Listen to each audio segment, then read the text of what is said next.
Assalamualaikum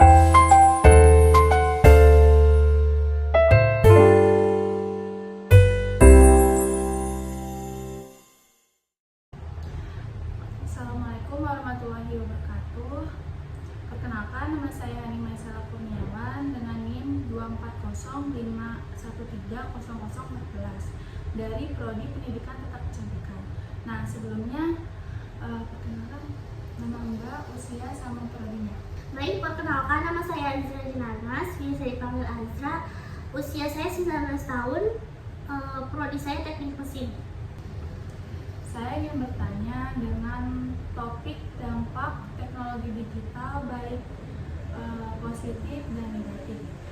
Yang pertama, menurut kamu apa sih dampak positif terbesar dari teknologi digital saat ini?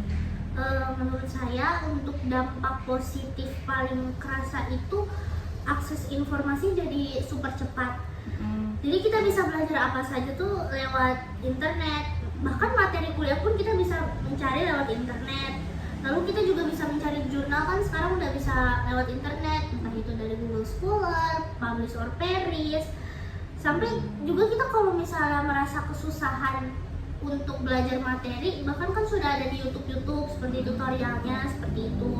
Jadi menurut saya tuh proses belajarnya lebih fleksibel dan nggak terbatas ruang dan waktu. Untuk pertanyaan kedua, bagaimana teknologi digital membantu kamu dalam kehidupan kuliah? Kalau menurut saya, teknologi digital ini membantu banget buat kuliah online, nyari referensi jurnal atau referensi semisal mau mengerjakan tugas.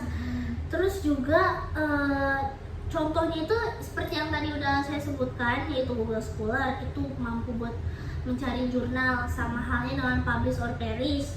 Lalu juga aplikasi kayak Zoom atau Google Meet itu juga bantu bisa kita tuh belajar lewat jarak jauh. Google Classroom juga Iya, ya? Google Classroom juga bisa juga buat mengumpulkan tugas-tugas, mengerjakan tugas. Jadi itu bikin komunikasi sama dosen dan teman tuh jadi lebih mudah seperti itu. Untuk pertanyaan selanjutnya, selain dampak positif, apa dampak negatif yang paling sering kamu rasakan dari teknologi digital ini? Kalau dampak negatifnya sih yang paling kerasa itu di distraksi. Jadi kadang tuh kita lagi ngerjain tugas, tapi kadang kita juga ke distract buat entah mau scroll TikTok. Paling sering sih scroll TikTok ya, kalau misalnya dari saya pribadi. Itu ke distractnya biasanya mau scroll TikTok tiba-tiba mau scroll IG, lihat-lihat story, lihat-lihat postingan, lihat-lihat reels. Jadi tuh bikin waktu yang harusnya kita buat ngerjain tugas, ngebut tugas itu jadi terbuang sia-sia. Terganggu ya?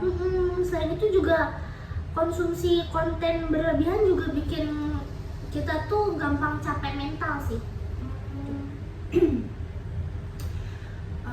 Selanjutnya pertanyaan, apakah teknologi digital mempengaruhi kesehatan kamu saat ini? Sejujurnya iya. Yang bikin lelah itu tuh mata. Karena kan saya pakai kacamata nih. Saya juga minus dan silinder. Itu karena faktornya terlalu menatap layar ponsel terlalu lama.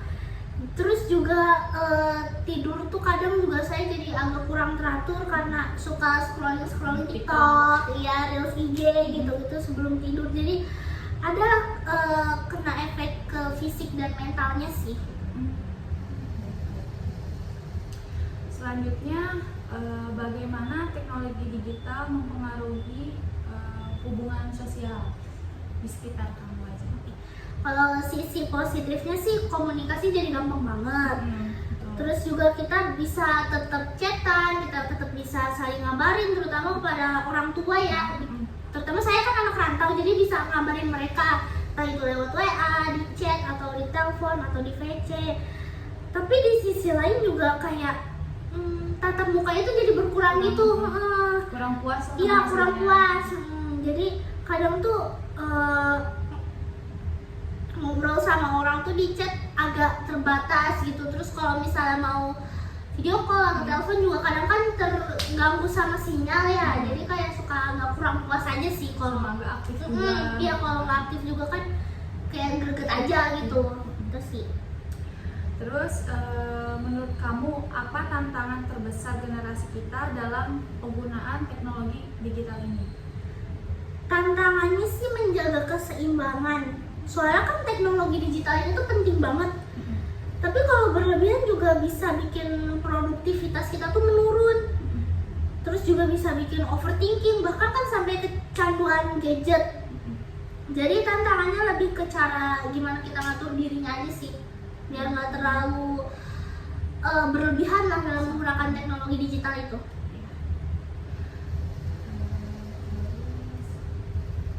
Apa contoh nyata dampak negatif teknologi digital yang pernah kamu lihat di sekitar kamu? Kalau misalnya di sekitar saya kan kebetulan saya prodi teknik mesin ya, kan biasa ada gamtek. Nah biasanya teman-teman saya itu kadang ke distrik mau mabar. Jadi tuh nanti tugas mereka tuh dilupain. Ditunda-tunda. Iya, ditunda-tunda. Nanti akhirnya jadi numpuk, dia jadi ribet sendiri, pusing sendiri, karena itu sebenarnya kesalahan dia. Betul. Nah, terus juga penting banget apa ya, mengingatkan satu sama lain lah supaya teman kita nih nggak terlalu kecanduan dalam menggunakan gadget, terus habis itu main game, jangan yang terlalu over lah. Betul, itu sih.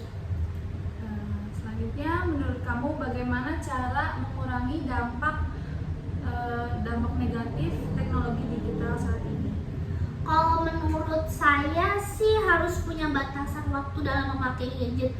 Jadi biasanya kan di beberapa HP tuh kadang di settingannya ada waktu layar yang durasi pakai layar itu 8 jam atau berapa jam.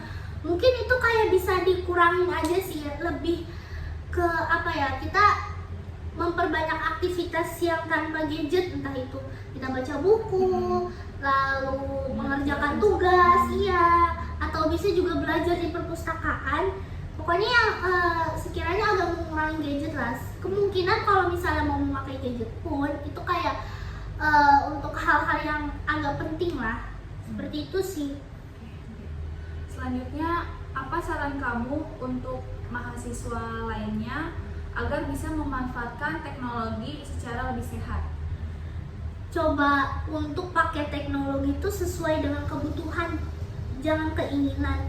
Terus juga terapkan manajemen waktu, lalu sama matiin beberapa notifikasi yang sekiranya itu nggak terlalu penting.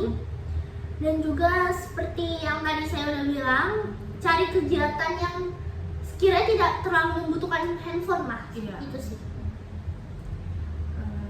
Selanjutnya, menurut kamu teknologi digital itu lebih banyak membawa dampak positif atau negatif? Kalau menurut saya sih lebih ke banyak dampak yang positif ya. Selama kita bisa kontrol cara penggunaannya aja sih. Jadi teknologi itu alat, jadi baik buruknya itu tergantung kita makainya itu gimana gitu. Soal selanjutnya, menurut kamu nih, apakah teknologi digital berpengaruh terhadap cara belajar mahasiswa sekarang untuk saat ini? Kalau menurut saya itu sangat amat membantu. Jadi tuh cara belajar mereka itu lebih fleksibel karena materinya tuh bisa dicari kapan saja. Melalui banyak aplikasi tuh bisa dicari. Tapi di sisi lain juga kayak beberapa mahasiswa jadi gampang bergantung sama rangkuman instan dan kurang membaca sumber yang lengkap aja gitu sih. Jadi pengen bacanya tuh itu di Iya. situ gitu, tanpa mencari yang lain. Iya. Selanjutnya, bagaimana pendapat kamu tentang banyaknya konten negatif di sosial media? Menurut saya itu merupakan salah satu resiko sih dari kebebasan digital ini. Karena konten negatif tuh kayak hate speech atau hoax itu mudah banget nyebar, dan itu penyebaran itu kadang cepet banget gitu. Makanya kita harus lebih kritis dan jangan gampang percaya sama apapun yang ada di internet sih.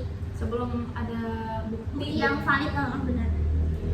Selanjutnya, apakah teknologi digital ini mempengaruhi motivasi belajar kamu? Iya, karena kadang tuh teknologi digital ini bantu meningkatkan motivasi karena akses materinya tuh yang lengkap. Tapi kalau kebanyakan distraksi, justru motivasinya juga bisa makin menurun karena lebih memilih hiburan dibandingkan mengerjakan tugas. Gitu sih. Baik. Selanjutnya, menurut kamu apakah teknologi digital bikin mahasiswa jadi kurang bersosialisasi? Menurut saya iya, karena tuh kadang sebagian mahasiswa tuh lebih nyaman ngomong secara di chat gitu Iya, daripada betul, langsung. iya. Padahal kalau ngomong secara langsung itu sebenarnya penting banget buat melatih komunikasi kita. Jadi kita juga kalau misalnya ngobrol secara langsung bisa kenal dengan banyak orang dengan mudah gitu. Kalau misalnya lewat chat kan kadang kayak si lawan chat kita tuh ngilang-ngilang gitu kan. Kayak nggak pas respon gitu Iya, ya, keburu hambar gitu. Iya, kan benar-benar. diingatnya. Baik, selanjutnya apakah hal positif yang kamu harap bisa terus berkembang dari teknologi digital di masa depan? saya berharap sih teknologi digital ini bisa mempermudah dalam proses pendidikan terutamanya. Misalnya akses jurnal yang gratis, karena kan nggak semua akses jurnal itu gratis, ada yang harus berbayar. Terus juga platform belajar yang makin interaktif, makin kayak terperinci untuk membahas beberapa contoh soal atau beberapa pembahasan. Lalu juga alat digital yang bantu mahasiswa untuk lebih produktif. Itu sih sebenarnya. Untuk pertanyaannya sudah cukup Kak. Makasih ya sudah Iya. mau diwawancara sama saya. Iya Kak, sama-sama Kak. Makasih.